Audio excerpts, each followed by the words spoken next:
Well, good evening. You're very welcome to our webinar this evening. And we're still actually having quite a number of people just joining our event. So I'm just going to give it another minute or so and then we'll start properly. Thank you.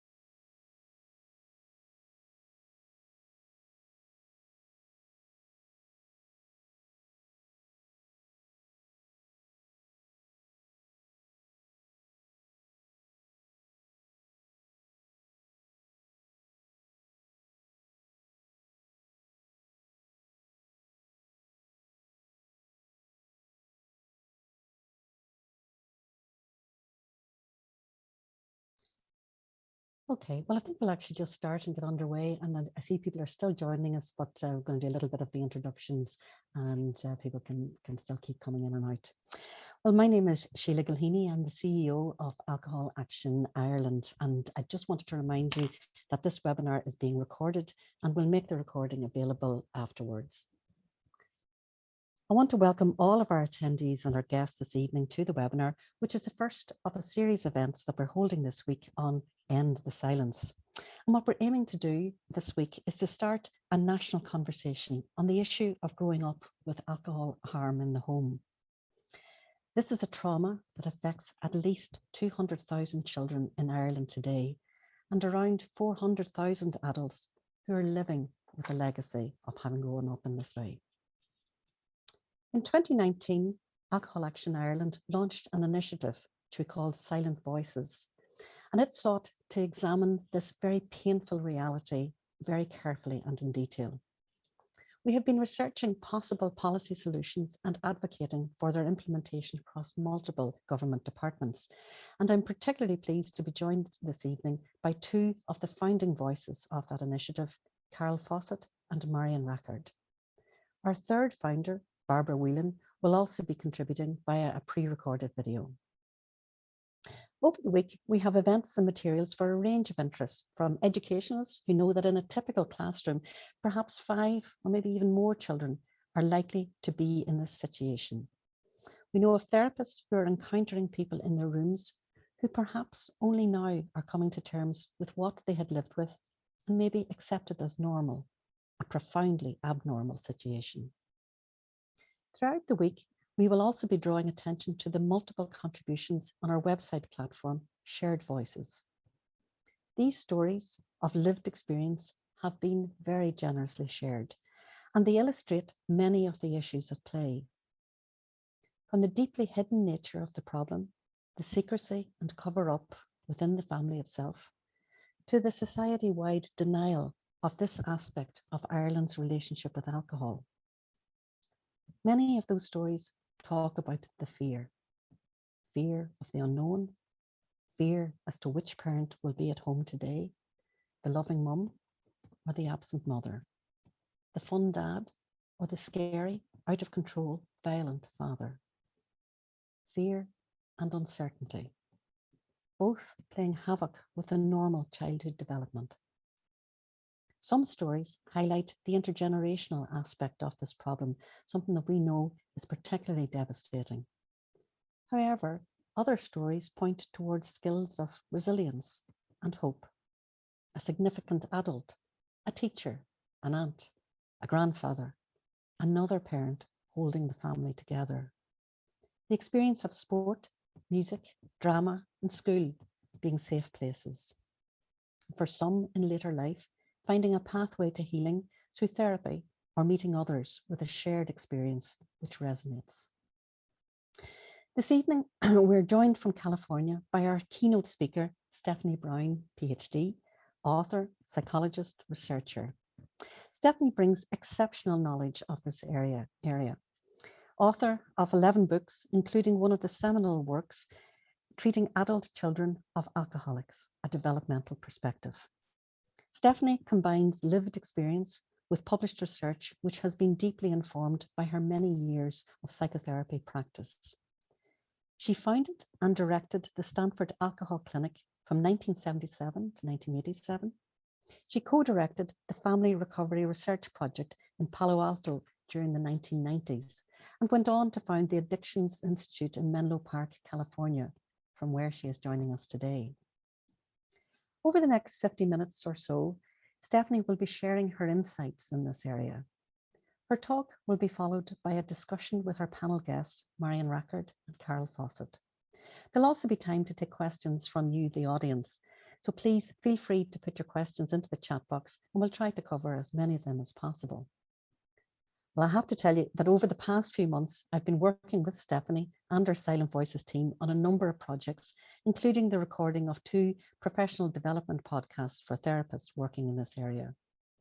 Stephanie has been remarkably generous with her time, her expertise, and most of all, her preparation for this event.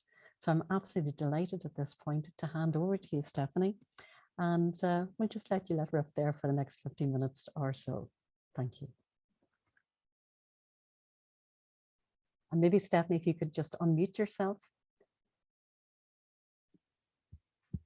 Thank you, Sheila. Nothing like starting off with being muted. Thank you, Sheila, Dr. Galaney. Thank you, Marion, Carol, Barbara, founder of Silent Voices, Jennifer, for being here today. This has been a remarkable journey over the last 10 months or so working with all of you. I feel so much gratitude, so privileged. Thank you to all of you who are here. I can't see you. That's probably a good thing for me. I'm glad I have a voice at the moment. I will be darting back and forth to pages sitting all around me on file cabinets. So reading some, speaking from my heart, I hope, as well as from that long experience. Let me first say also to the people here in California, Mary Kennedy is director of Addictions Institute San Francisco, and she is here. And thanks to Laura Leone website, where my wonderful website person. So many more to say thank you to over more than 40 years that we used the acronym ACA. In California, ACOA is probably more common to others. And child of, growing up, Sheila, as you said so beautifully, within a family where a parent drinks too much. And I am here to talk from a developmental model, a developmental perspective, which is so valuable to allow unfolding, to allow history to be brought in, to be hopeful of a future and a developmental model. People can identify, can join in, can see the ACA in themselves at any point in time. There's no requirement to be able to see far ahead. In my own experience, I have been in the field in the field for more than 40 years, for closer to 50, and I'm very grateful for that. I was lucky to be one of the founders of the ACA movement, which was just about 40 years ago in Southern California. Before I tell you just a teeny bit about that, let me tell you that I come, as Sheila said, with my personal experience, my personal history. I want you to know that right up front, right now. I am myself a recovering alcoholic and grateful for that. Many years, I was fortunate. I had 2 alcoholic parents. So I was born and raised, and my normal development took place in that context. And then I was able to become recovering alcoholic young, and that also was a blessing. So I've been able to be working all of these years. Of course, I am biased, absolutely. And of course, I believe in the experience, the hope, and the strength. So with that, let me go to a reading piece here for an introduction. 40 years ago, a group of clinicians, I was a clinician by then, late 70s, early 80s, We met together to name the realities, to speak them and the traumas of parental drinking. We gathered to give voice and shape to the validity of the generational impact of growing up with parental alcoholism. And I'll be calling it alcoholism today because that's what we've called it here. In our small founding group, as alcoholism and addiction specialists, educators, and therapists, we were there to begin to speak and to call it out parental alcoholism. Our initial effort in this meeting in Southern California became NACOA, the National Association for Children of Alcoholics, officially born in 1983, still very vital. It is now the National Association for Children of Addiction, broadening, expanding in our understanding. People can identify. And when I was teaching early on, people used to say, but a lot of what you're talking about sounds like what people without drinking parents could experience. And I said, it's all about relationship. It's all about living together with other people. And I'm fond of saying we need a group for children of parents. People started to laugh back then, recognizing that that's right. It's the ability to speak and to name, to say what's happening, and to recognize the importance that children's development is shaped in a relational framework. So I will bring a lot of those pieces today. In that founding group, I think all of us had lived with parental drinking. I sure did, as I told you. Some of us could name it growing up, but most of us living with this drinking and alcoholism, varying degrees of severity, were not permitted to name anything. And for many of us, our parents didn't name it either. Nobody did. Nobody talked. We were told to call it something else.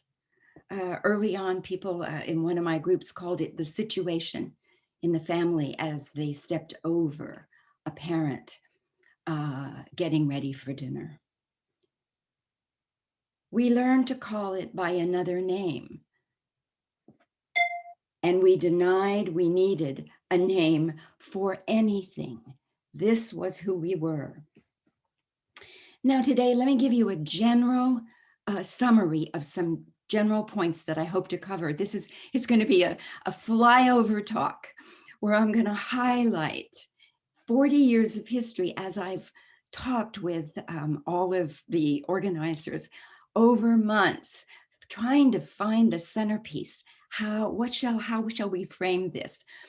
40 years of knowledge and research and clinical work here. Some of you attending in Ireland may be thinking about it for the first time. So I urge you all, as we say here, there's nothing assigned to you. Please listen for what may fit, take a little bit, and then leave the rest.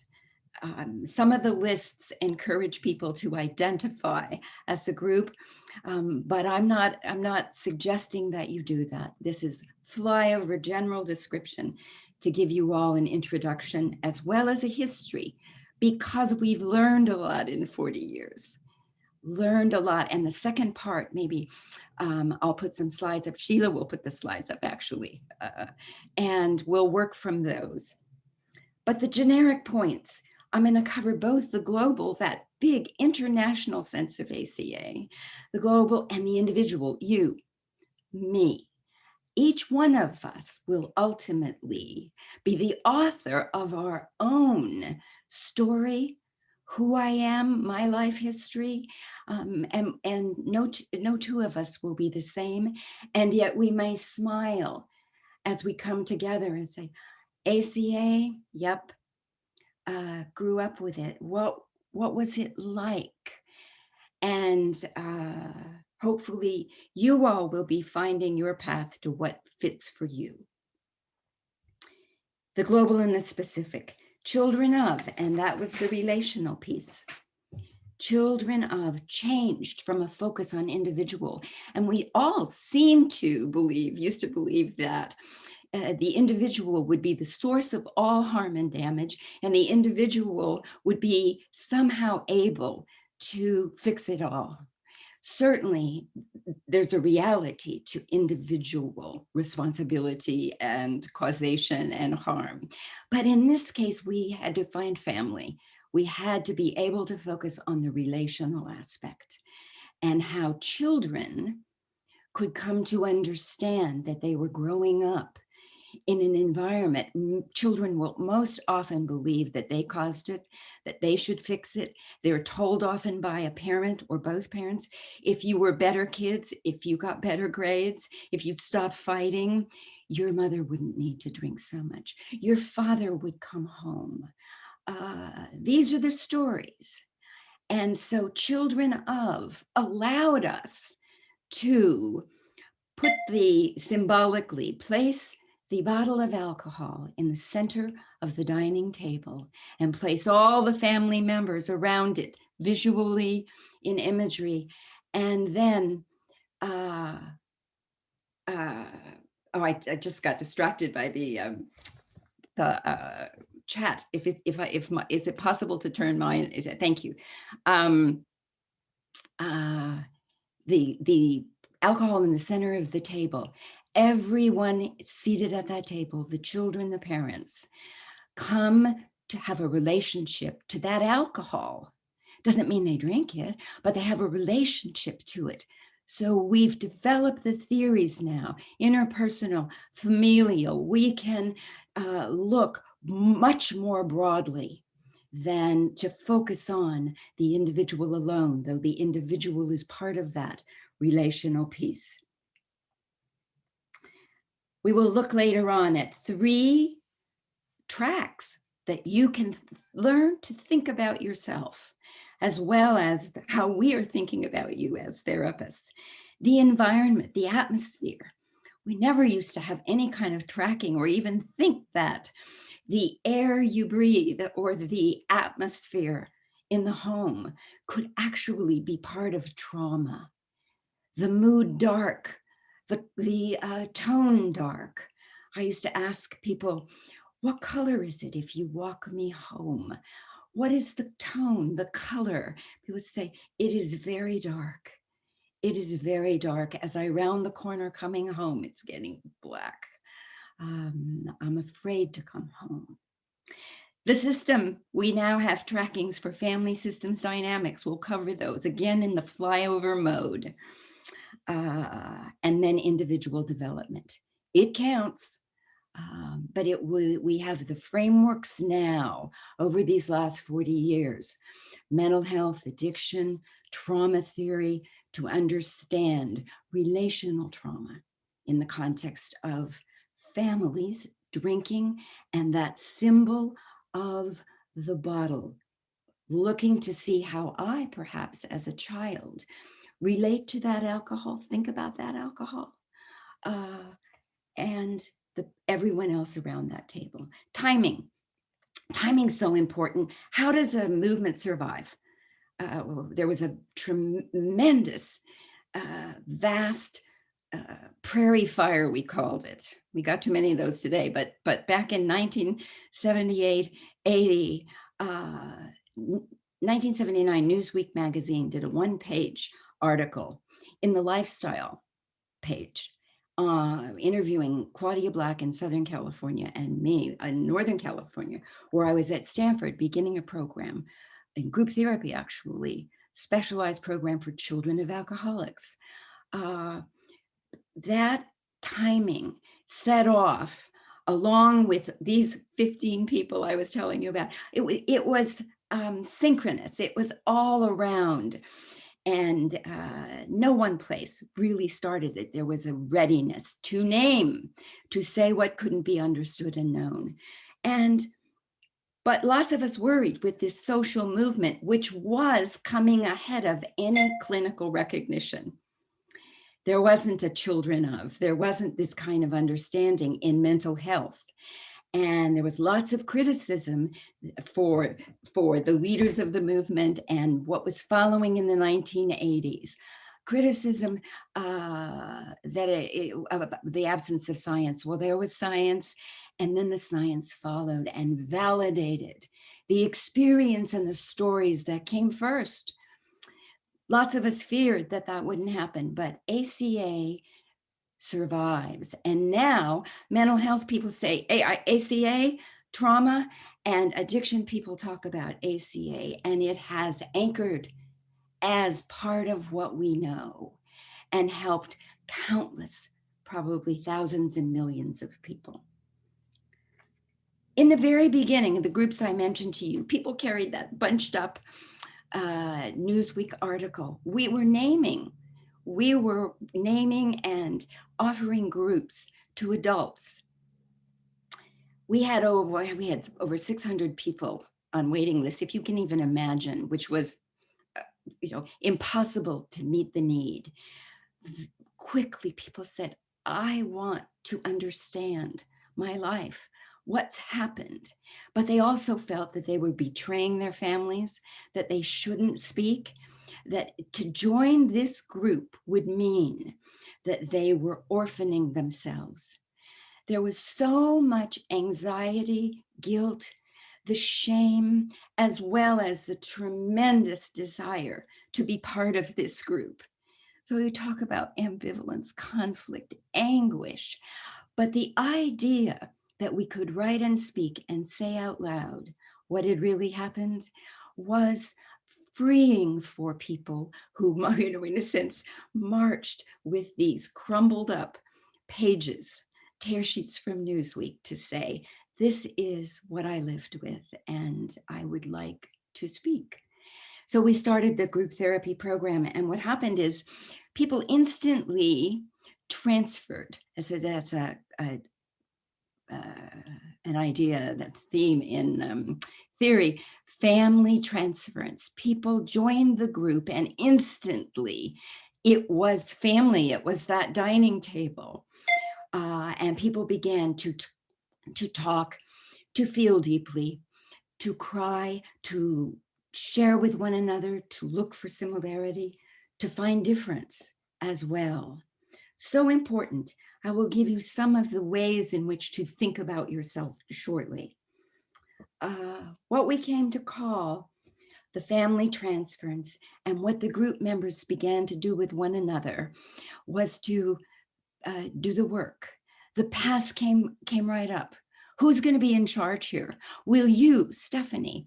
The first group that I did was with Dr. Tim Cermak. Some of you may know his name. Who's going to be in charge here? Will you see me? Will you hear me? Will the person sitting next to me talk too much? Not talk at all? How will I feel safe here? And these kinds of fears were verbalized immediately. And we were able to work with people with so much compassion, always the compassion and the care, as they were bringing forth, both from their own memory, but also listening to the others in the group talk. What belongs to me too, and what doesn't? And how do I feel? So the birth of the idea carried with it all kinds of sense of freedom, as well as fear, pain, and history and background.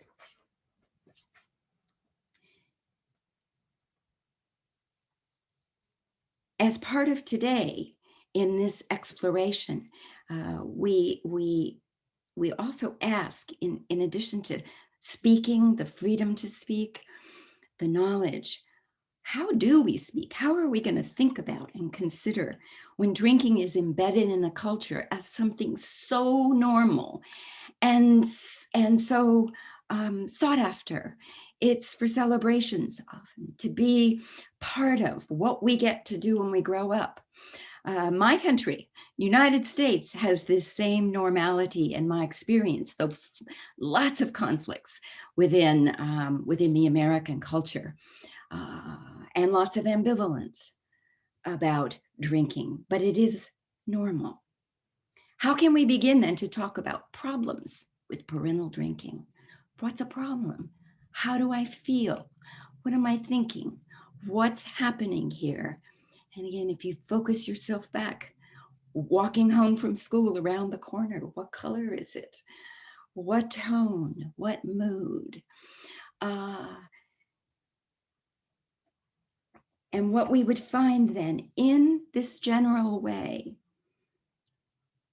that growing up with parental drinking, the range, the level of it, you will be the determiner of the depth of problem. But what we found in people coming for group, wanting services, finding the huge social movement that had conferences all over the country and the world early on and through the 80s. What we found is that people identified most from the developmental frame and perspective, and within the core of attachment theory, bonding, and how we grow up, how we say it's the relation of a child to a parent, because a child can't survive without attachment, really that sense of bonding with a parent.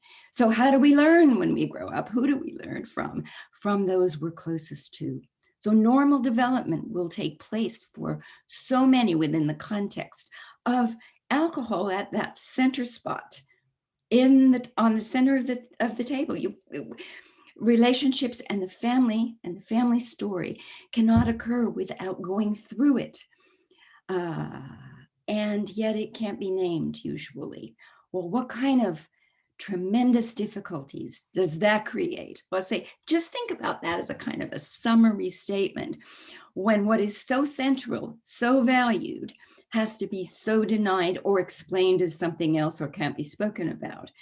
Well, what does that lead to? Often, for many, many people growing up, distortions in relationship, problems for the ACA growing up to be in relationship, difficulty understanding how any relationship could be reciprocal, mutual, how we would listen to one another, because in so many alcoholic families, the distortions rule. That becomes our story and what we're allowed to say and think. So we are living with the explanations that were often false. They were full of denial. We grow up to develop a sense, all is not well. We may not be able to name that, but that we need to defend. Now, that may or may not be conscious, but within the family, we learn what can be talked about, what can be named. Individuals talk about and share, needing to know how to defend themselves.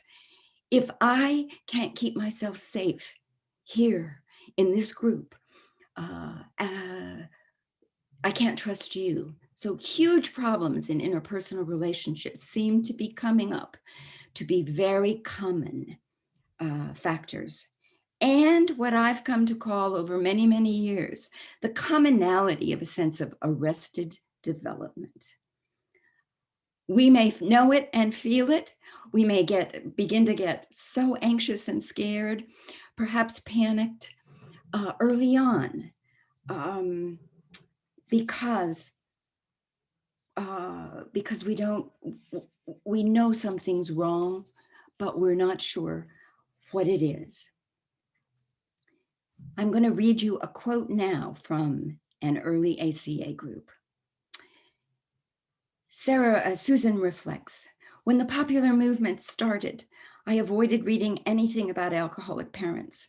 Then I'd read something cautiously, realize it fit my experience, and do nothing for months. Very common. It's frightening to let it in to my awareness.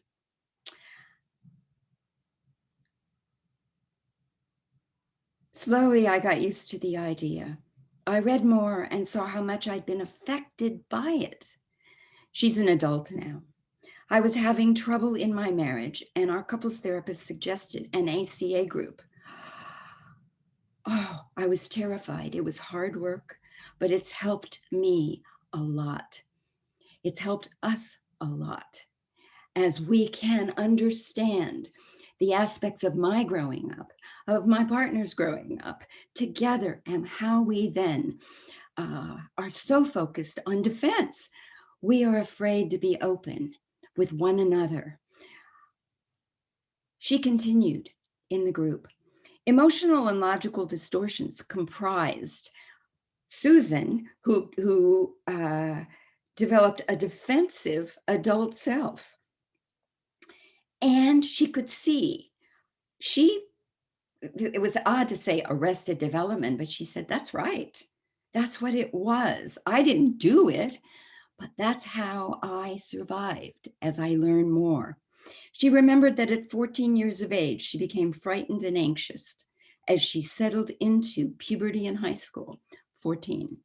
Teen years, a very critical developmental time. That's when we're going to be practicing to become adults, or it used to be the time. There's maybe a lot earlier nowadays, but developmentally, we try things on, certainly here in adolescence. Here's what she said.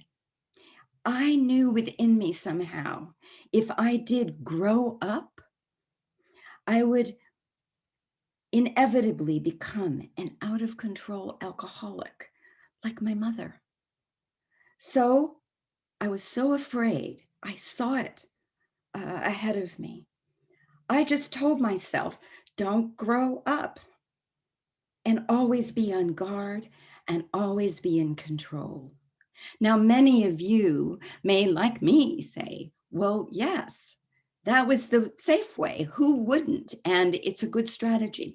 It helps many, many people survive, no question. But and children often talk about the roles and the rules and how they survived childhood. And they picked up a lot of ways of being that were acquired in a sense. A child will become a hero in a family, taking on a sense of watching out for everybody, the protector. And in a sense, that works well in childhood. That child does well, gets a lot of acclaim, silently often, but it works well. The child who's a good student, that's helpful too. Another child might be a comic. Early on, we were talking about roles and rules, how to distract in a family. A child who we used to use the terminology, still do, but the acting out.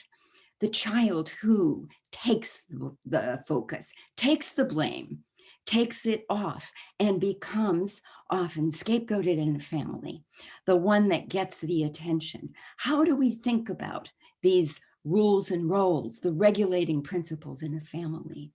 We begin to reflect. These qualities, these roles perhaps, will often become like a false self. I would turn to what I know best in these anxious situations. But as I go into puberty, as I'm growing up to be an adult, these traits don't work so well anymore. And where's the impact on relationship? I'm defended. And maybe I still can't even name what happened. Another question, I certainly had to come to terms with this, but another question that comes up as individuals do grow up. Arrested development can go up on physically, it can go on cognitively, mentally. The arrested development can be relational in allowing myself to feel grown up, to be grown up. I can avoid a choice. When do I start to drink? Will I start to drink? Or maybe not. Maybe I will start to drink anyway. All of these differences you will look at as what was it like for you as a teen in your family? You will be making it real. That's what it's about, step by step.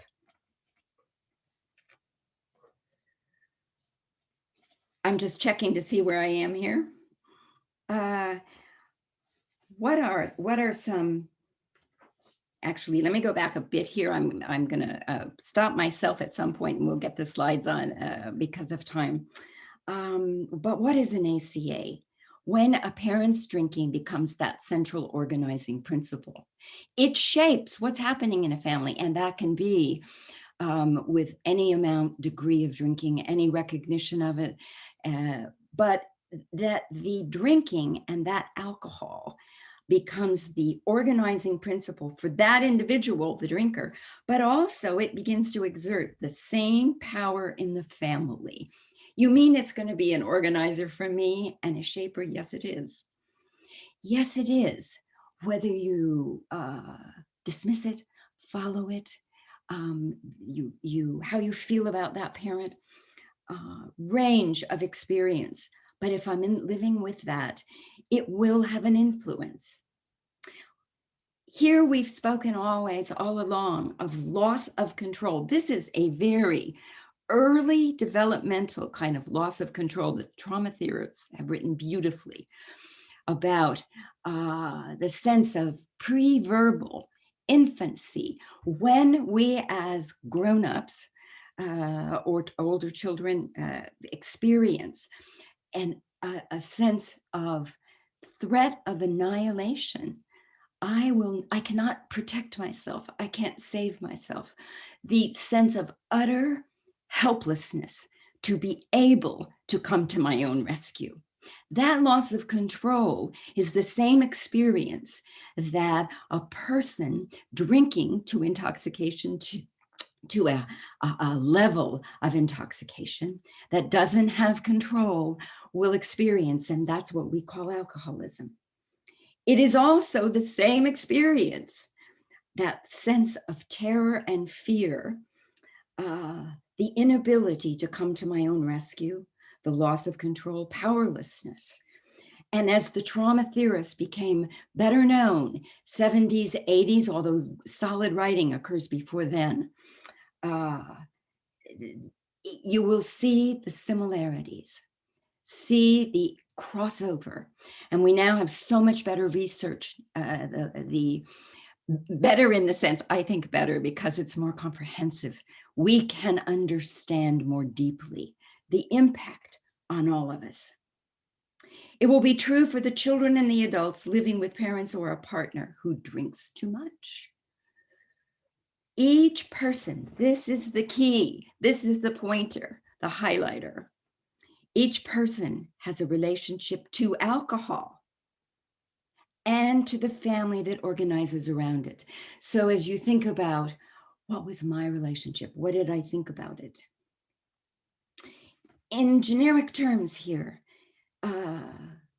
with alcoholic parents, what can fit? Anxiety, depression, for you, maybe for others in the family. Antisocial traits in a certain kind of family. Perhaps a child will be acting out, be in trouble in school, but many other possibilities as well. Relationship difficulties, yes, but we also hear about the child who can make friends so well, and the child who has felt saved and seen by teachers, by the parent of a friend.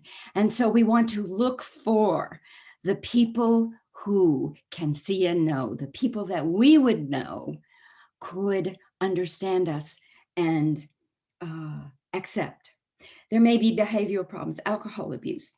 These consequences described globally, they may not say too much about you directly or me, but where we want to begin to think, we may have had a positive bond with a drinking parent, and we can't wait to drink ourselves. That was actually my experience with both of them, to join this family. Or maybe we have few childhood memories at all. We may have been terrified for everyone's safety. Also true. Everyone can have all of these.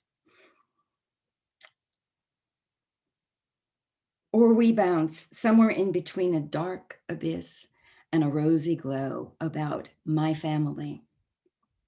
We may have lived with one alcoholic parent, circumstances very different. What's it like? What's it like for you? One parent is alcoholic, one is not. That's not the case. Lots of people talk about the family with the who's the alcoholic and who's the non-alcoholic. Well, guess what? Many families have all kinds of addiction and the parents carry it all. Did you have two? Parents were fighting. They weren't fighting. There was silence. The drinker is asleep or passed out. What did we call it then? What could we know? The relational will help guide you. The label indicates the child and the adult are to be understood in the context of an organizing influence of parents drinking. What was it like for me? Okay, I'm seeing that my time is coming here. Let me just take a quick peek here, see if what I want to put in. I do want to add something here. Early on, as we saw the need of the family focus, the distorted behaviors, the way in which distortion would shape my ability to think about life and family and what I could name. Now, again, this is usually not happening consciously. Children of alcoholics may have severe difficulties trusting a loved one because they felt so betrayed and disappointed. Again, can they recognize this? By the parents. Parents are often stressed and preoccupied. They're frightened, angry, depressed. They may not be reliable. They often can't give a primary focus to a child who needs that focused attention from a parent. Okay. The need for alcohol or the need to cope with the traumas of alcoholism will ultimately take all the time and the energy of those people around that symbolic visual table. And so children learn that there wasn't enough time, space, energy for their needs growing up. And that's one of those global statements that holds true as people really begin to look, and yet it will also be in the midst of loving your family, all kinds of different experiences. Let me tell you, I hope you hear it in me. You know, I loved my family, and yet there was trauma. It was a family of normalization of trauma and danger. And yet at the same time, I love these people. And there may be all kinds of other tremendous difficulties and emotions as well. We hope for acceptance and understanding, and it comes as well as being able to accept the pain, the grief, the loss, missed opportunities, as well as anger, rage, hatred, all the feelings that will come when we can begin to allow ourselves to make things real and to be in somewhat safe place, but to be in a place where the making real is shared, where we will be in a community of safety. So I would like to remind myself here to mention the 12-step programs, as well as professional therapies. I mentioned NACOA. And also let me put in here, the early books, the early work that we were all involved in holds true as well today as it did in the beginning. Things have not changed. The depth has grown, the range has grown, but our work holds strong, I believe, from the very beginnings. And we know more. And Sheila, let's get me there, huh? to the two, thank you.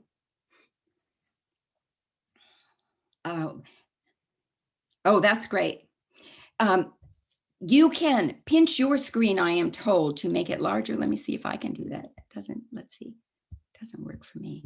Hopefully, with your reading glasses, you'll be able to see this. I'm going to walk you through, again, in that flyover mode. I've been referencing some of these 3 tracks of self-development, interpersonal development, and the impact of trauma. These, I was presented these 2 slides, really, these 2 handouts. In 1991, I was part of a think tank with Stephen Wolin and Sybil Wolin. You may have read them, terrific. And talking about how to understand child interpersonal and adult establishing relationships. So I want to walk you through here with some examples, some reading. What's it like to be the child in a family in which the atmosphere is characterized by tension, fear, shame, and feelings that can become fused with the child's developing sense of self? A person early in group said, "I shake all the time. I feel the shame. I feel the feelings that really belong to my parents. I feel like what I feel is how they look, the loss of control, the pain." The environment is where I placed trauma. And trauma existed in 1980, side by side with the birth of ACA. So we had literature to understand, and there was writing to come. I want to emphasize for all of you, a lot of the early trauma writing was about an acute trauma, a punctuating event, one that, such as the horrors of war and the external traumas, but also the interpersonal, a rape, molestation, something where, and a lot of the early writing would have intervention and treatment with a goal that people could be reinstated within their families of origin. Well, with the alcoholism, the source of the trauma, it was within the families. So a lot of the early writing needed an expander, needed understanding of the family system that generates trauma, even though it might be loving, even though it might be normal in a culture. The loss of control and the parents becoming out of control is terrifying to many children. And many will talk about a role reversal. The environment is the atmosphere, the context of life, the conditions for trauma, the changing standards. In addition to acute trauma, we have chronic trauma. Now, chronic trauma, it really, with the acute, individuals will often be plummeted in their emotional state into a panic attack, into, it's like the elevator going from the top to the basement, falling, where the acute trauma, you cannot save yourself. It's a threat of annihilation. And many people, most people will have experienced some kind of drinking experience with family or with oneself that was acute, where it was person so out of control, you were not going to be able to save yourself. But then chronic trauma is what's normal. This is everyday life. It's a higher level of development. We can move ourselves up to concrete thinking, to later stages of development, where we now talk about and we have language for what's happening to allow us to explain what's happening and deny it at the same time. But as we explain it, we make it real in a very distorted way. This is how the family lives day to day with regular drinking or whatever the pattern may be.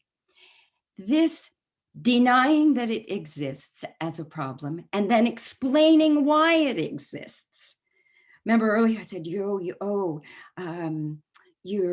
father wouldn't need to drink so much if you kids got better grades. Explanations like that. So in essence, no wonder so many children automatically in development think, if I were a better kid, my parent wouldn't need to drink so much. Sadly, that's not true. Basically, the environment in childhood is unsafe. I want to see. Well, let me finish with this one quickly. The system in an alcoholic family becomes very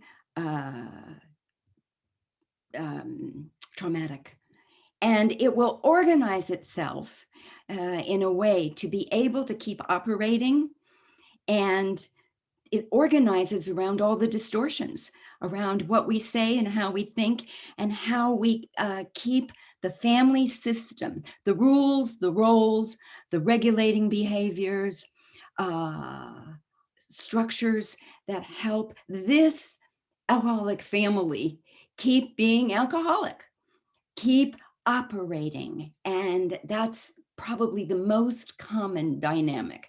But let me tell you, if one person in that family at any point in time steps away from the table, steps out, may have anxiety, depression as a grown-up, one of the parents, a child begins to need help. But let me tell you the power.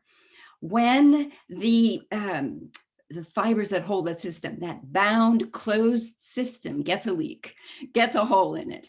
And when people step out, all our health systems, the school nurse, all the ways, the agencies, and the people that I'm with here, the voices begin to speak, and therapists who can understand what they're seeing, who can watch the child in a playroom. This was an experience in my training. An 11-year-old girl who went to the dollhouse, and she had the children at a party, at a cocktail, her parents' cocktail party. And she put the children on the roof and had them jumping off. And in the story of what this was about, she said, "Oh, my parents are all drinking. They're all drunk. You know, the kids are on the roof, jumping off. We're playing." And she was able to begin to tell me what it was like to feel unprotected, unseen. Those are system dynamics. Rules can be arbitrary, inconsistent. Irrational thinking and distortion will lead that family and the individuals toward the dominance of defense and arrested development. Rigid, tightly controlled. You'll see the last one, the individual. These were the attachment patterns recognized over 30 years ago, and they have broadened and changed now. Excellent work on the attachment patterns and tremendously helpful. You may say, oh, anxious, resistant. Yeah, not trusting, anxious, avoidant, too scared. I'm not going there. I don't want to be in a relationship. No, thanks. Chaotic just covers the turf. And in our day and age today, chaos is so common. Child development may be based on role reversal and organized by defensive adjustment. Could we go quickly to the adult slide, Sheila? Thank you so much. There it is, adult. Thank you. With just a few moments left here, we've got more than moments, but what's going to happen when you grow up and you've lived in this environment? Oh, I wanted to say something more about the attachment and the secure attachment. People think the secure attachment is the same thing as healthy attachment. That's not so. Healthy is a separate category. There are people who would say they had a very secure attachment with a chaotic and damaging, out of control family. It was secure. In the sense that they trusted, and they may be someone who couldn't wait to join, felt this was secure, and only as things begin to be able to be known, recovery comes, and recovery comes for ACAs. It does. And then you may begin, oh, wow, thank you. You may begin to find the sense and the anguish and the insecurities that you also felt. But it's a complex experience. We usually don't fit neatly into one single category, although our world, in my view, keeps wanting to reduce, to more finite categories. Okay, and this is still where it's active. Recovery is very different. All of these categories will eventually become healthier in recovery, but recovery can be shaped and experienced very differently. But look there, and the environment, the past unsafe and the dominance of defense are going to become the structure for the relationships that I form. And lots of people in therapy can get this. That's why that quote I read right at the beginning, oh, the ACA, that's made a difference in the relationship I formed. Trauma is normalized in these families so that growing up, individuals may have internalized a need for and a high vulnerability to stress. Really? Yep. The individual who is traumatized may begin to use, drink, develop all kinds of other kinds of problems that are intense, may also seek a using partner, may vow never to marry an alcoholic. And the wedding invitation, and we know it comes, and the alcoholism is being passed on. The system, it distorts the behaviors and beliefs structured to maintain defense. Polarized extremes of dominance and submission. Polarization, we know that in our society today, extremes. You are either the aggressor or you're the victim. Well, again, I think that's not accurate, although in each one of us, there is an aggressor and there's also a victim. And most people in these family complex situations will find all of these extremes. What we hope for is that wonderful ideal where the couples or the parents will be able to share, will be able to move back and forth in that sense of dialogue, mutuality. And the kind of health required to be able to do that means you will need to be able to, let's say, begin a conversation or join a conversation, but not finish it in the same breath. And in those early groups, and what we still see is the ACA will want to respond, may begin to talk, but is afraid of what will come back in return verbally. If we're going to have a dialogue, we may be talking and come to some completely different understanding, some new understanding, which is threatening to those who need control. What you may add to a conversation may be devastating. So here we go. Last piece. Sheila, I'm going to come to round the bend here. Hang on. Just a minute. I want to get to that last quote as well. But look at this individual development. Insecure attachment is going to structure relationship. Anybody ever remember Harry Stack Sullivan, 1953? Really? Oh, yes. As good today, as good today. A malevolent interpersonal attitude. Wow, that's the child who is afraid of people, afraid to be engaged. Is everyone that way? Nope. And but within there will be the anxieties. I'm fond of quoting Harry Stack Sullivan when he said, first of all, I was born and everything was lovely. Then I had to deal with people. I used to say that in the groups as well. And people would start to laugh because they knew, I have to learn how to deal with people. The defensive self, the 4 defensive interpersonal maneuvers that we cataloged as the 4, day one, they were there, 1978. Denial, I'm afraid. Will I be able to hold in what I can't know? Control, who's in charge here? I need to know that you're in charge, but I don't want you to be in charge. I need to take control. I interrupt. All or none thinking, that's that binary thinking. I consider this an enormous problem in my society. All or none thinking, because we want to be certain. The idea that not knowing might be a higher level of development, the ability to put something out and see what comes back, to be able to go back and forth in mutual relationship. Finally, responsibility. One of the people early on in my group would come in and shake. He would shake and he'd say, I was always to blame. I was responsible. I caused this. If there was a cyclone in Bangladesh, I caused it. The depth of anguish can be overwhelming. So too the depth of recovery.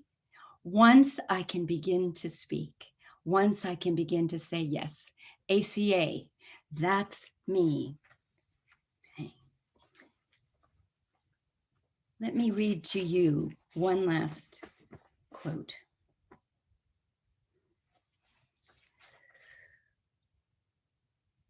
I think that might be the one I read. My wife and I were in couples therapy, but things were not getting better. They kept going back to the blame, the polarized positions that someone will be in charge and someone will be aggressor and the other will be the victim. I began to see why my therapist pointed out how the alcoholism in my family had shaped my life so profoundly. These early experiences were spilling over now in my marriage and with my children. I learned that I was an ACA. Learning what that meant, taking it in, has made all the difference in the world. Sheila, Carol, Jennifer, Marion, Ireland, Alcohol Action Ireland. My heart is so with you. Thank you all very much.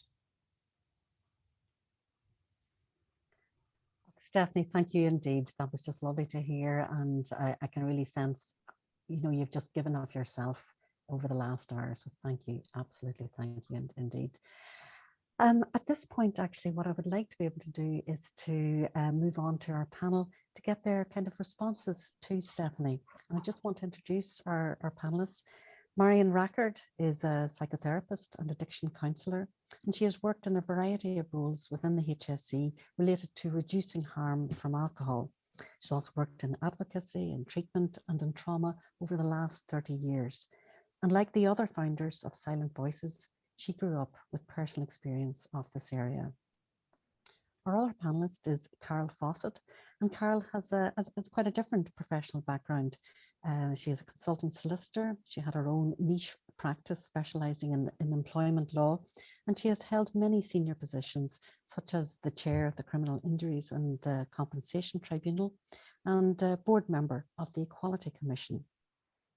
Beyond her legal roles, she has played a significant part in a multitude of health and social areas, including as a board member of ASH, the lobby group on action for smoking, the National Economic and Social Council, and indeed she has been chair of our own organisation, Alcohol Action Ireland, only stepping down very recently after many years of quite exceptional service.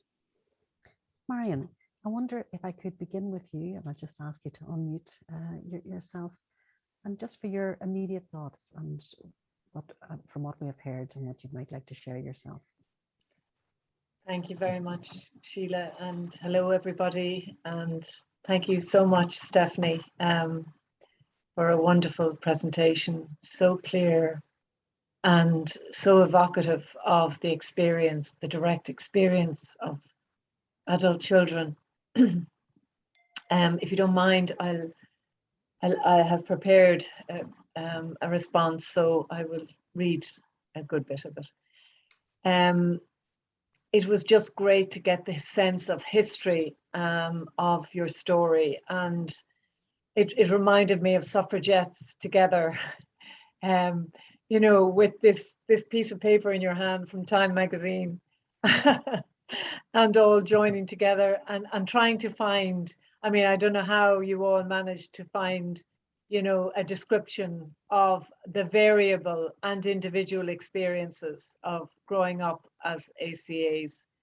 And, the fact that we can understand this through the prism of the family, the environment, and also the individual experience.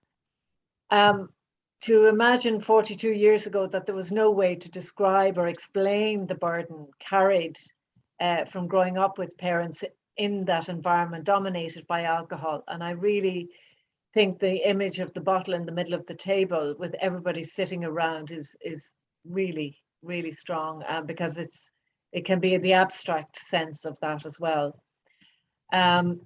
Your large community of adult children, including yourself and your colleagues, established the National Association of Children of Alcoholics in the US. And you have framed this issue with the depth of sensitivity, knowledge, and research that it both deserves and requires. I think anybody listening tonight will be probably askance at the level of the sensitivities that are experienced by both the children and the adults. It is one thing to read all of the books on the topic. It is another to have the live, direct experience from someone who has also carried out research in the area. Similar to the values of NACOA, Silent Voices is not about pointing fingers, blaming, or judging parents for their drinking patterns. Rather, it is to work to build consensus on the need to protect children from environments where excessive drinking occurs. Having had the lived experience of being an adult child myself, I recognize the constant state of fear and apprehension that you mentioned. And I experienced that due to the unpredictability of the behavior, the distortions that you described, the prism through which my alcoholic father viewed himself and viewed life, that everything was surrounded by alcohol. And I also recognized that as a child, I had no language or words to put on an event, a behavior, or an experience. The words did not come. So for children, the sense of powerlessness and helplessness and the lack of control results in not understanding or ignoring their own needs. The child has no voice. It is only as an adult that we can learn to understand what happened to us as children, to understand the drinker's sadness, their distance, their withdrawal, and their confusing behaviors, and to make sense of ourselves and why we feel as we do. But it takes a long time, and it's very tiny steps. It is entirely predictable that the child of parental alcohol misuse will be confused about relationships, trust, and feelings. The emotional and psychological needs of the child are often set at naught. These needs are secondary, as you mentioned, to alcohol, and the other parent tries to cope with the consequences for the family. Some adult children will go on to become dependent themselves, and so the cycle repeats.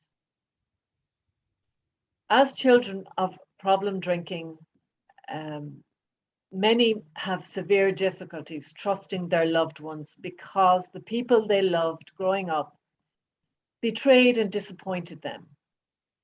An alcohol-dependent parent and the other stressed and preoccupied, often frightened, angry, or depressed parent unintentionally finds it difficult to be reliable due to depression, anxiety, exhaustion, and often cannot give a primary focus to the child. The need for alcohol, or the need to cope with the traumas of alcoholism, take all the energy and attention.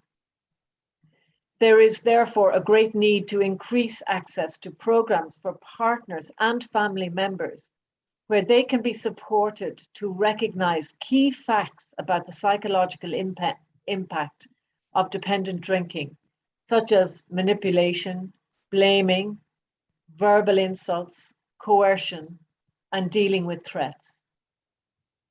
They can be helped to name the issue and receive the level of support required to enable them to take action or to live with it better.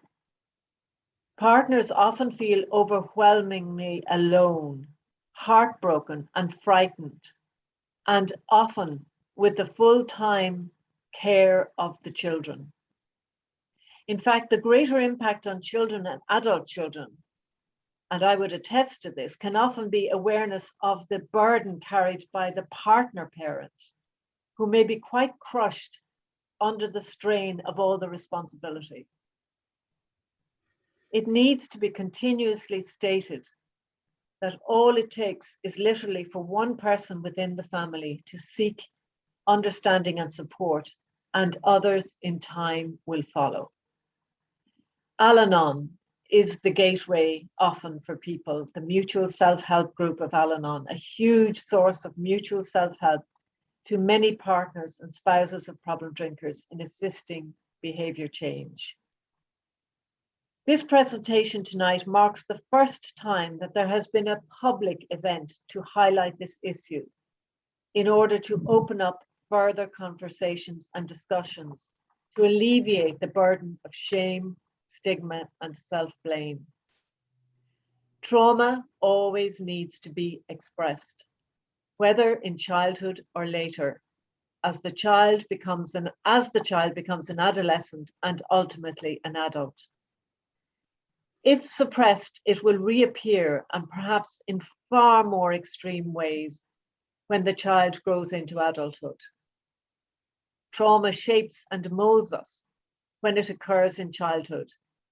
It is especially difficult to unlearn behaviors acquired in childhood, behaviors learned to cope with trauma and to survive. As a child, we do not understand what we are dealing with. I was struck by the statement, your statement, making real the past, Stephanie, and making real a process of recovery. That highlights the task ahead for all of us. Treatment for addiction allows for making some sense of the past from addiction for the individual with the addiction, with a pathway for making progress into recovery through treatment and aftercare. But it has to be recognized that family members deserve a similar pathway where they can make real their past and find routes through to their own recovery. I want to pay tribute to the work carried out many years ago at the Hanley Centre in Dunleary in Dublin, and to the many therapists who were involved in providing a range of therapeutic programs, enabling service users to understand and express their trauma, which enabled and empowered many family members to find recovery. Sadly, that centre is now closed.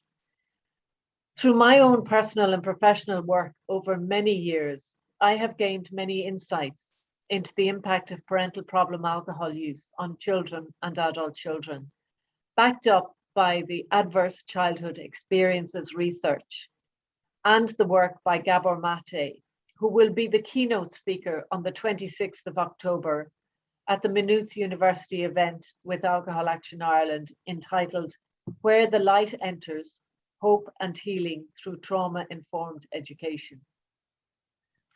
Education and teachers are often a huge protective factor in children's lives where trauma-aware, trauma-informed and trauma-responsive teaching and environments can make such a huge difference in children's lives. And Stephanie, you recounted to me in the podcast that we shared that education was a huge factor, a huge protective factor in your life as it was in mine. HSE has substance use resources for secondary school for pupils, such as Know the Score and Healthy Choices in secondary schools to help open the topic. Nowadays as well, there's a much greater emphasis on early intervention by asking clients and service users about their use of alcohol through the Making Every Contact Count strategy and the SARE strategy. So there is very great hope for earlier intervention than we had previously had prior to these two strategies. Of particular importance, I think, also for children in schools is the following message for young people who may be living with parental drinking. That I didn't cause the drinking. I can't control the drinking. I cannot cure my dad or mum. And I can only help to take care of myself by communicating my feelings, making healthy choices, and celebrating myself. And this is what we certainly hope to be promoting more and more among services, that whole aspect of the powerlessness of it, but that does not have to be a burden, as you mentioned, Stephanie. At the launch of Silent Voices, the campaign team vowed to help through outreach and awareness raising through existing services, by promoting education and awareness in pedagogy, and advocating for service expansion to enable effective signposting. Our central aim is to increase awareness of and advocate for services for children and adult children impacted by parental alcohol misuse, by working in partnership with others to initiate, develop, or contribute to services, invest in research, fundraise, and to develop online information and literature supports. We all need to contribute our efforts to increase awareness and build expertise to deal with an issue that is complex but amenable to key actions to reducing harm to children and improving mental health services for adults. Of particular need is for training schools in psychology, social work, addiction and counselling trainings, social care, nursing, mental health and education trainings, to build understanding of the dynamics of family addiction so that the lives of families and children and adult children can be improved. We also seek particular committed efforts from counselling organisations and practices to entice and engage people to come forward for help and to support people to make the links between their childhood experiences and their presenting issues. We want to be able to say that as well as being a leader in introducing the Public Health Alcohol Act in Ireland, we are a country that values and protects our children from alcohol harm. Professor Jeffrey Shannon, a patron of Silent Voices and a writer of many child protection reports in Ireland, made this comment this week for this event this week. One of the biggest challenges facing our society is the adverse consequences for the welfare of many children posed by alcohol. We have the evidence from multiple reports of the very damaging effects on children. The failure by society to address alcohol harm is a fundamental problem which places an insurmountable burden on many state services, including the child protection system. We in Silent Voices look forward to honouring the pledge we made at the launch of Silent Voices. And I would like to take this moment just to quote 2 lines from one of our most wonderful poets who has just passed away, from his poem Beginning, and it's by Brendan Kennelly. And just to say, he said in this poem, in the last few words, he said, "Though we live in a world that dreams of ending, that always seems about to give in, something that will not acknowledge conclusion insists that we forever begin. Let's begin." Thank you very much. Thank you, Marion. And again, I just see and feel your wholehearted response there. Thank you indeed. Thank you. Carol, I wonder, could we Thank just you. move on to you and just to have your response and where you would feel you are at the moment with Okay. services. Thank you. Well, follow both of you, Stephanie and Marion. Can you hear me? Yes, we can hear you. Yeah. What a privilege and honor to listen to Stephanie Brown, a professional and iconic expert in this complex field of children of alcoholics and adult children of alcoholics for over 40 years, and someone with the lived experience of this early trauma in a child's life. So what a tour de force your paper was, Stephanie. And what of our own Marion Rackard, with decades of campaigning to help those in addiction treated and those harmed by their behavior heard and supported. The harm that is caused to children who grow up and develop in a home where there's parental problem alcohol use impacts their whole lives, their choices in life, their relationships, their health, and crucially, their sense of self. Growing up with parental alcohol use, problem alcohol use is an adverse childhood experience, whether you call yourself a COA, ACA, or ACOA, the birth of which label Stephanie referred to in her paper. In such a home, our developments as human beings are often interrupted and derailed. Our need for support, attachment, and encouragement as individuals is often unrealized, as the non-drinking parent is generally overwhelmed by the problems created by the drinking parent and his or her actions and behaviors. Some of us develop an overarching sense of responsibility and hypervigilance that continues well into adulthood. Stephanie has outlined other features. The ACOA lists are endless, but not exhaustive. Many impacts are not on any ACOA published list. That doesn't mean that they're not valid. Definitions are complex and always fluid, but there are some common factors. Childhood slips out the door.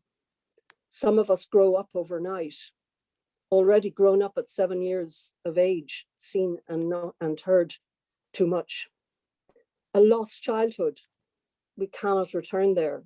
It's too painful and also confusing.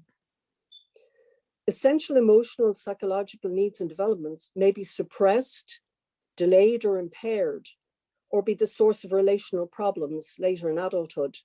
Because there is no conversation in the home about the dysfunction that is happening due to the drinking parent's behavior, silence takes over. Shame and stigma flourish. The child must process the chaos alone. Because there is no other narrative, this is the child's normality for many years, the important years for development. If you're listening to this webinar tonight and you want to make sense of your confused life, having had the experience of growing up in a home with parental problem alcohol use, there is help and hope, as my co-panelists have alluded to.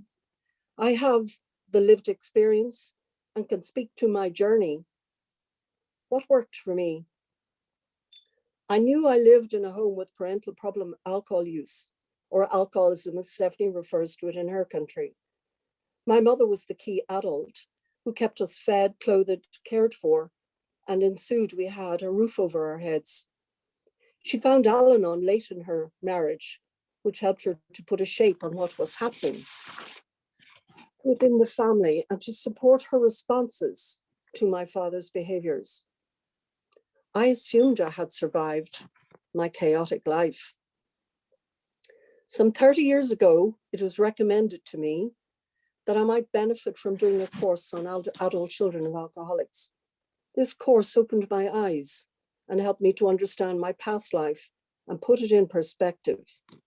I didn't need to contribute to the group in the early sessions of the course, as I recognized myself in the contributions of others within the circle.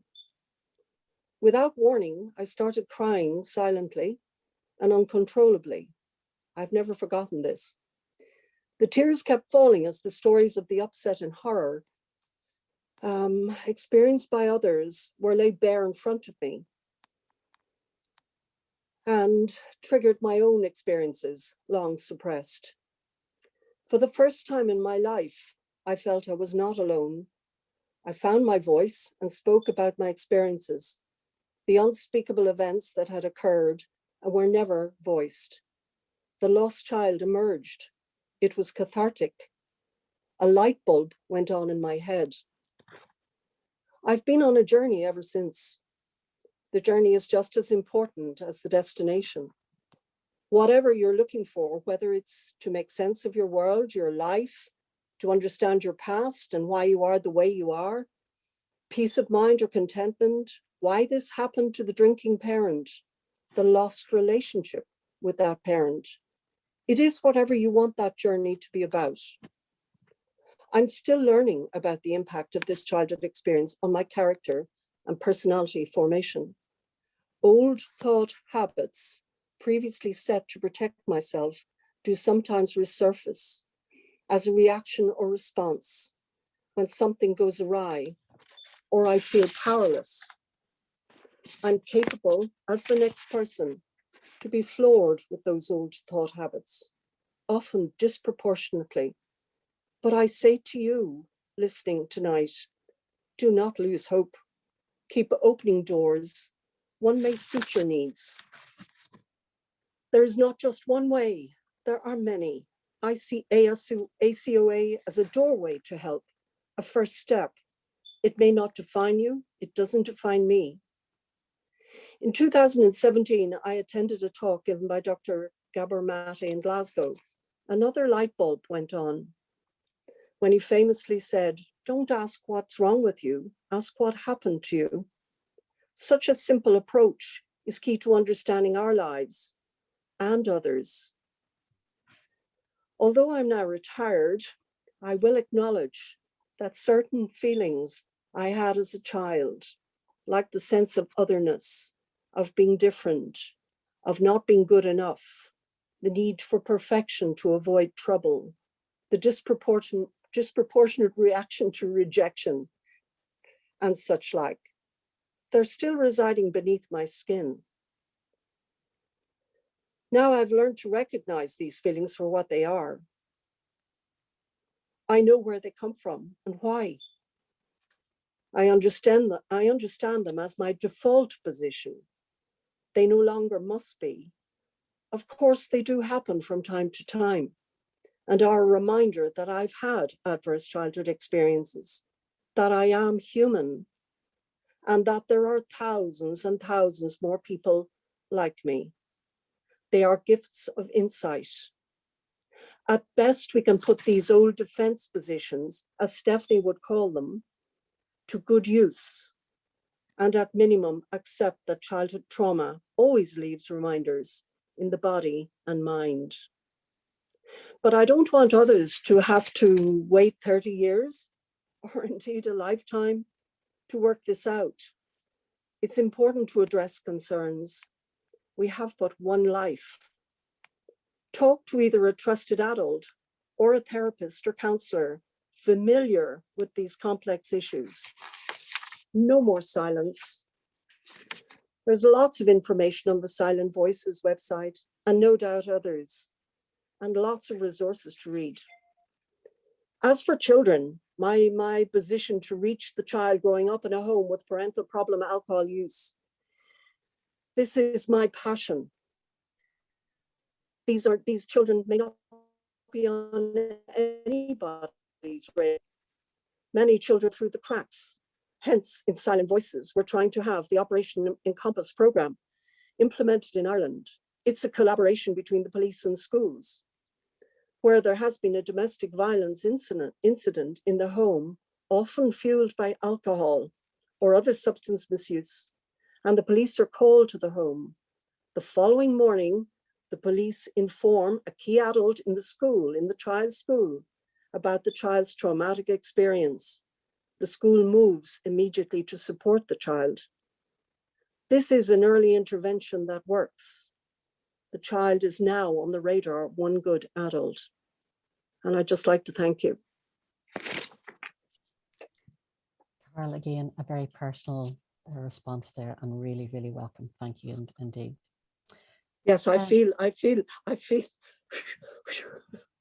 sharing, but it's important to get messages out. It is. And I feel strongly about that. And I know, and I feel the passion, and absolutely know it's there.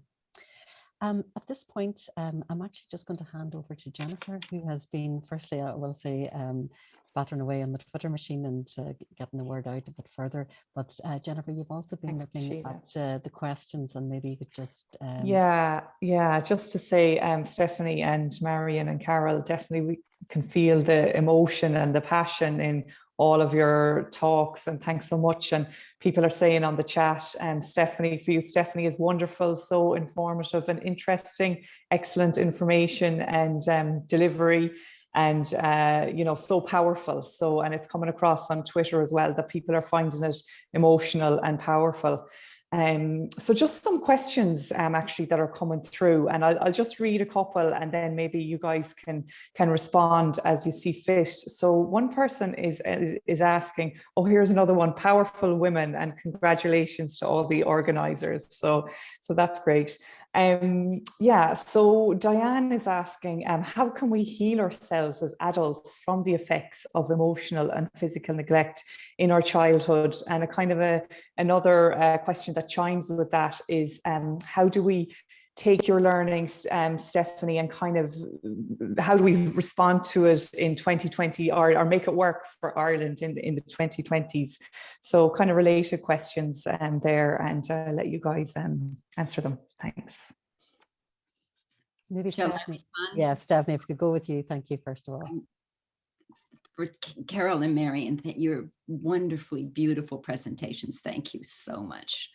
And Diane, the healing, as I hope you heard it, and in the differences, the healing comes by being able to know, to see, to understand, being here, being willing to step to see, as Marion and Carol both described so beautifully, the making things real.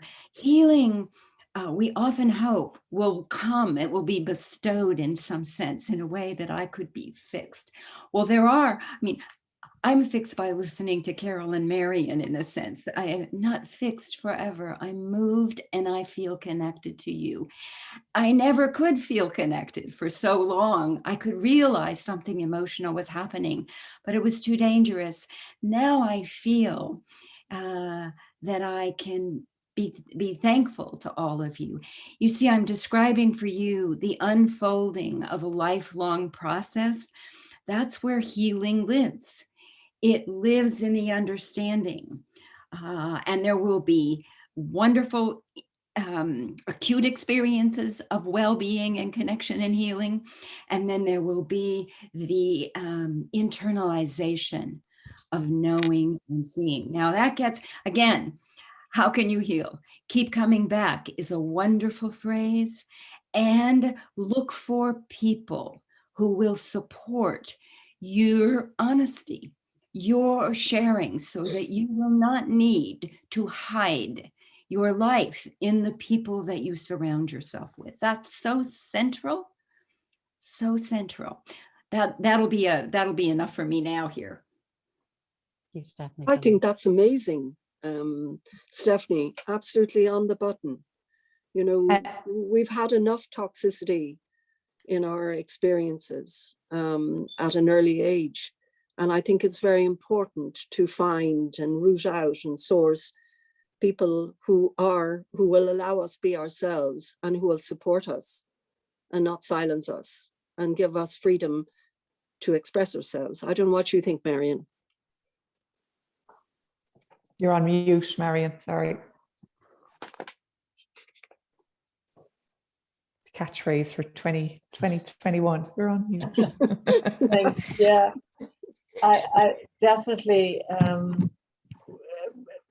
fully agree that it's a lifetime's journey. Yeah.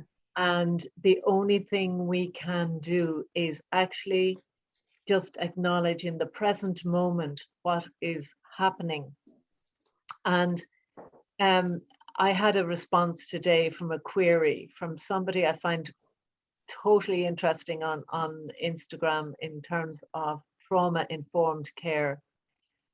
And she said, I say that trauma is not of the past, but of the present. Unresolved trauma is what limits our response and perception of ourselves in the present moment. So we don't need to remember what has happened to us necessarily. Our bodies remember. Our bodies remember.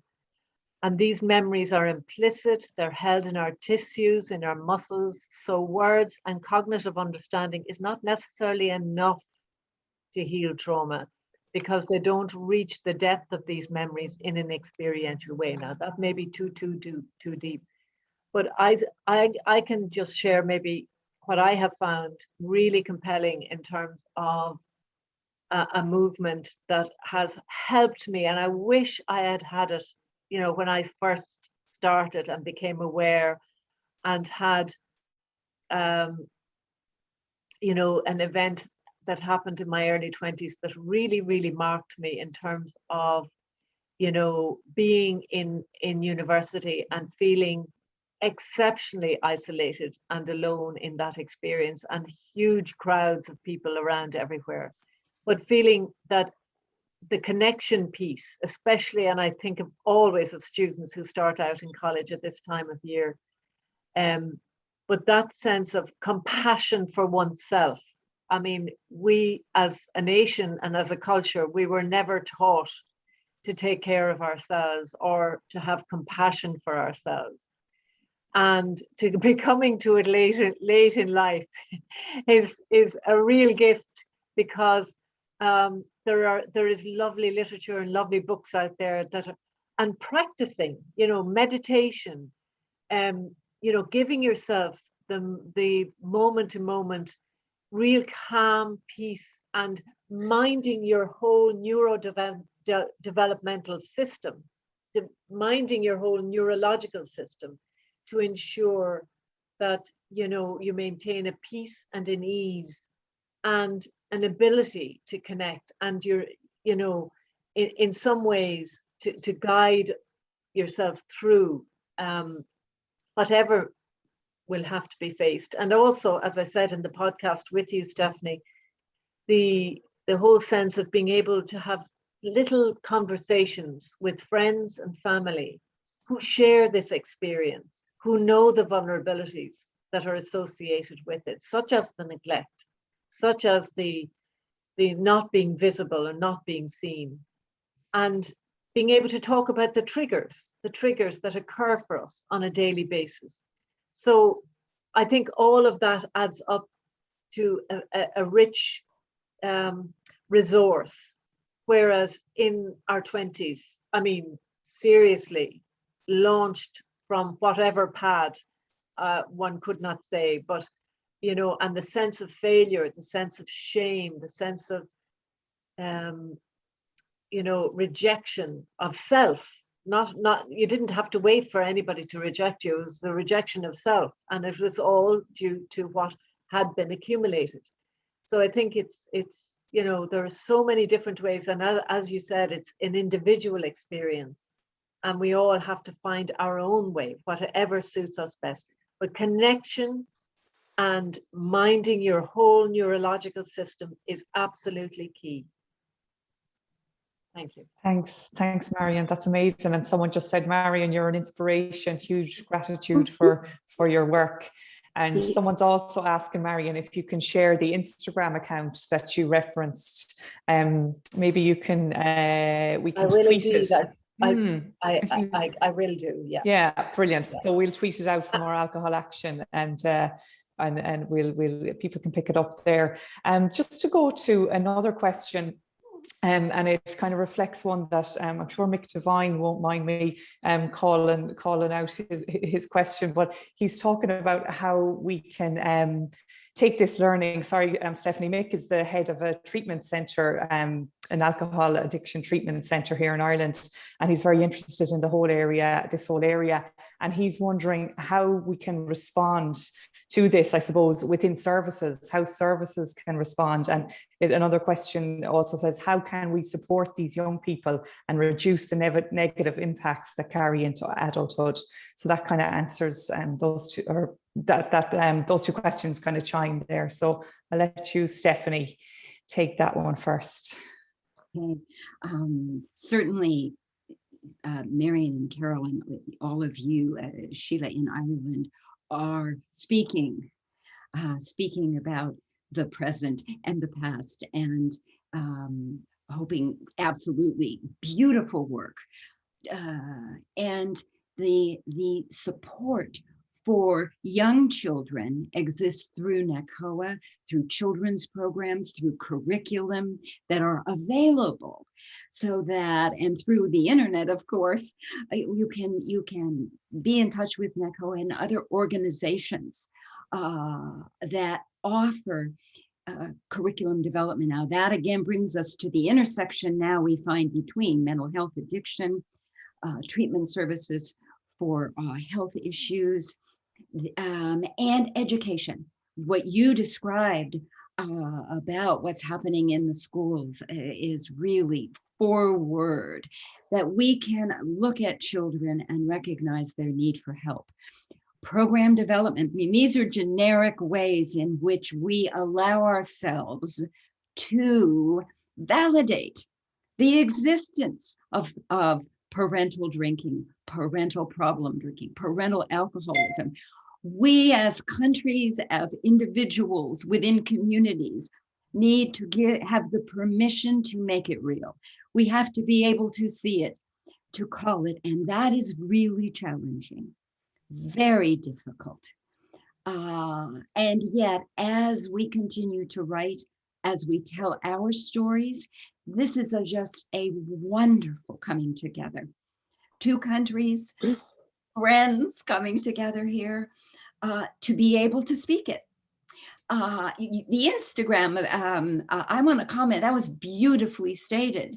The person that wrote, we need to know the present. Absolutely. And that's where the healing and the recovery, but we're not simply healed. And what I found over time is that I think it helps to have an openness for what is a memory from the past, because we have the intrusions of traumatic memory.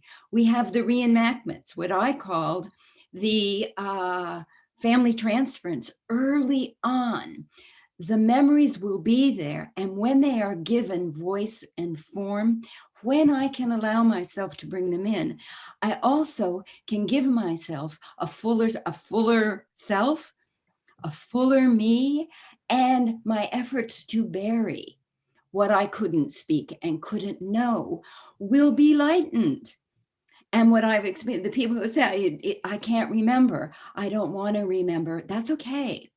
And help can come indeed in the present, no question. But those intrusions are there. And in my sense, I will say it here, as a world today, I think trauma exudes itself and memory is there. And there is a fusion often of past and present, a fusion of what we call a transference or projecting and fear.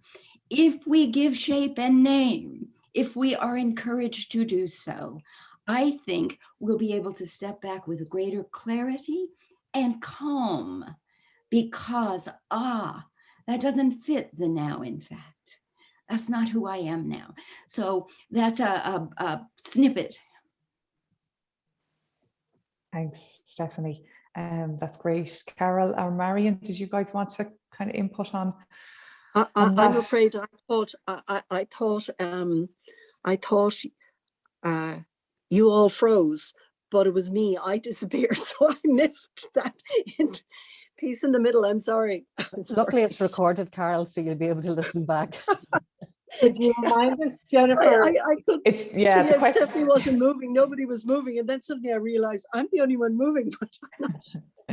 No, the question was, Apologies. how can we support young people who are experiencing this to reduce the negative impact that can carry into adulthood? How can we support children in the here and now, I guess? Well, we get to them as quickly as we can, so that they are met with. You talked, Stephanie, about education.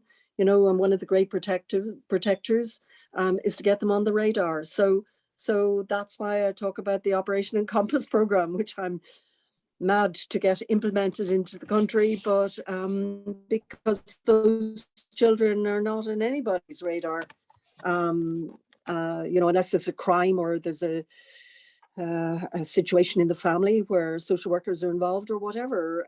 I don't want to happen. I don't want things to happen to children that shouldn't happen.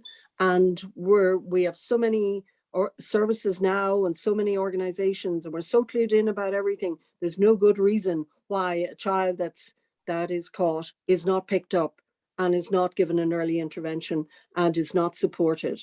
To know that there is one good person out there, one good adult, could be the teacher, could be whoever it is, but to get that early intervention. So I do push on about this program, which is resisted here in Ireland, but it's in operation in the UK and in the North. Thanks, I would Marion. think as well, Carol, that, I mean, I think back to the existence of Alateen groups here in Ireland. And I remember sitting in on Alateen groups with an Al-Anon sponsor. And I was, you know, Alateen even had their own conferences at the time. And I, you know, I was just blown away by the kind of engagement of young people in, you know, because one or either parent was in Al-Anon or AA or something. But now this is an area which unfortunately Alateen stopped here in Ireland for child protection purposes. We have to really kind of explore in more detail if there's any sign of that coming back. But as you know, Alateen depends on Al-Anon sponsors. And, you know, oftentimes in these times, particularly, people's time is very, very precious. So I don't know what the volunteering to Alateen would be like. But I do think there's a huge gap in trying to reach children. I think there's a vast number of youth organizations like, you know, Jigsaw and Spun Out and so on. And I think we probably need to be appealing more to them with certain stories that will help children to connect. But then we have to have something for them to go to avail of, a resource for them to avail of. But just finally, just mentioning that there are some very interesting kind of resources that teachers in school can use with young children, one being the Rory story from Scotland, you know, and there's good evaluation of that program as well. So there are a range of particular things that we'll need further time to explore. But Stephanie, sorry, I saw you coming in there. Did you finish? Yes, yeah. Oh, I'm the one that's sorry. I thought that you were finishing, and I wanted to add a piece before another question. Marion, thank you, and Carol. One of the curricula through NACOA is for children. They have from 0 to 2, infancy, 3 and about, all the ages from Rosemary Tish, and it's called Celebrating Families. That curriculum is in depth and detail.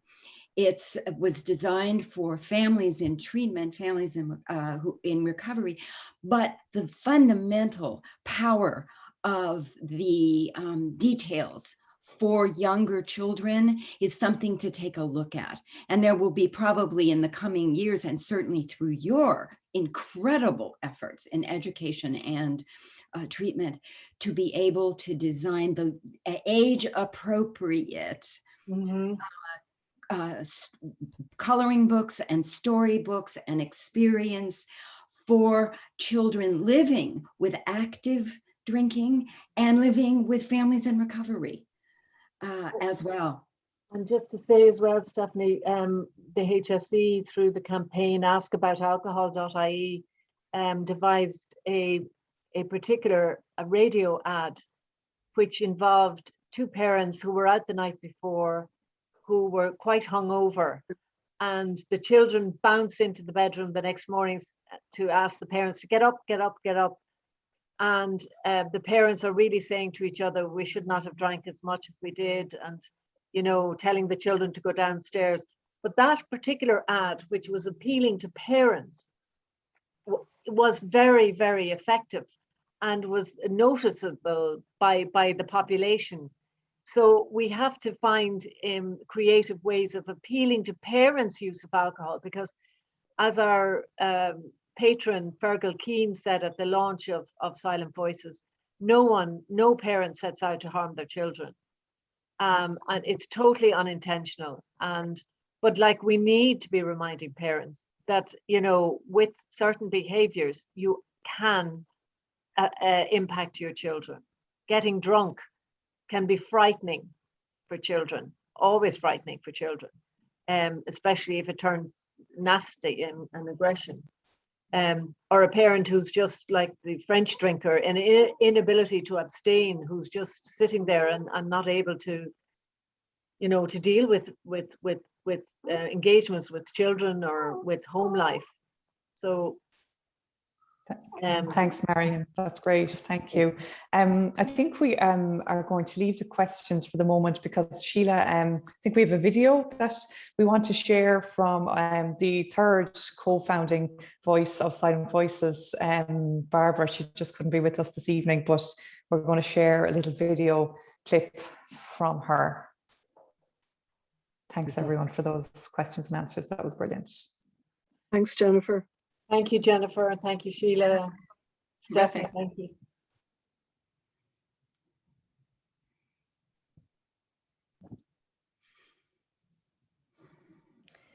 So it's lovely to be here with you, albeit remotely. At the moment, I'm on the Camino, and where exactly I am, I don't know because I recorded these few words before I left. But I really hope that you've had a wonderful lecture and that you've come away with a lot of food for thought. So many years ago, I attended an evening lecture on mental health. And at the beginning, one of the organisers introduced the main speaker, but then stopped and addressed the audience, inviting us to reflect on why we had come. It may be, he said, that something has drawn you here, but it is not by chance that you have chosen to be here at this lecture at this time. I knew for me that those words were true. In hindsight, I realised I was desperately scanning the horizon, looking for clues as to why things were not so great in my inner world. And while I knew that I had grown up with a parent who drank alcohol in a problematic way, I always thought that my childhood memories would fade. I suppose a bit like the way black and white photos fade with the passage of time. And I'd no idea that they can remain buried and re-emerge under the pressure of life's slings and arrows. So I will pass on the invitation I received that evening to you and invite you to reflect on what drew you here today. And perhaps having heard Stephanie, something has clicked into place or given you pause for thought. So where to now? Shortly after that evening lecture, I came across American poet Mary Oliver's well-known poem, The Journey, for the first time. And I think it's a poem that speaks heart to someone standing on a threshold. And I also think it could have been written for children of alcoholics. So I'll read it for you. And this is what she wrote. One day you finally knew what you had to do and began, though the voices around you kept shouting their bad advice. Though the whole house began to tremble and you felt the old tug at your ankles. Mend my life, each voice cried. But you didn't stop. You knew what you had to do, though the wind pried with its stiff fingers at the very foundations, though their melancholy was terrible.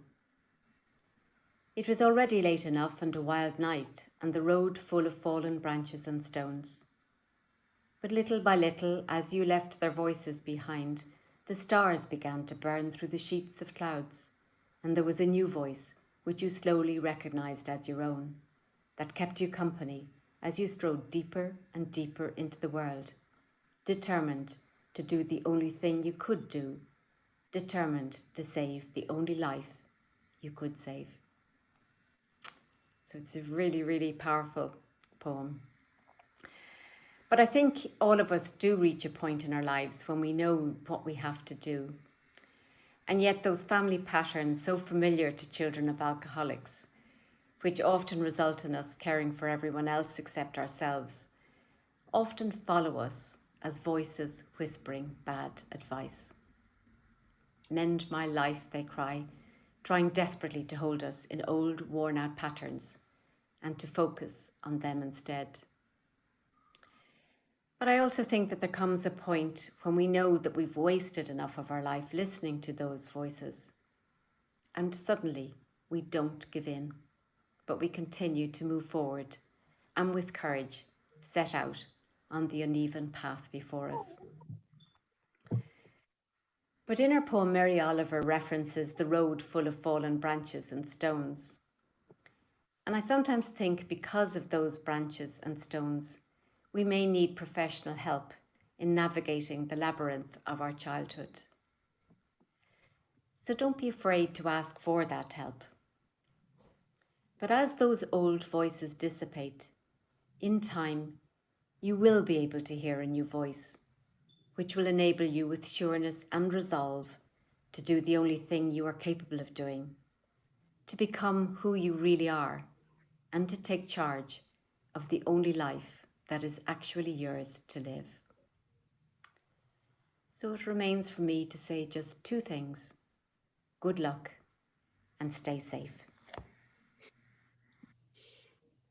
Oh, well, goodness, that was just lovely. And the It's terrible thing, lovely. Yeah. so anxious to get that video up and running that I forgot to actually introduce Barbara to our audience here. So Barbara Whelan is a co-founder of Silent Voices. She also practiced as a solicitor for 26 years.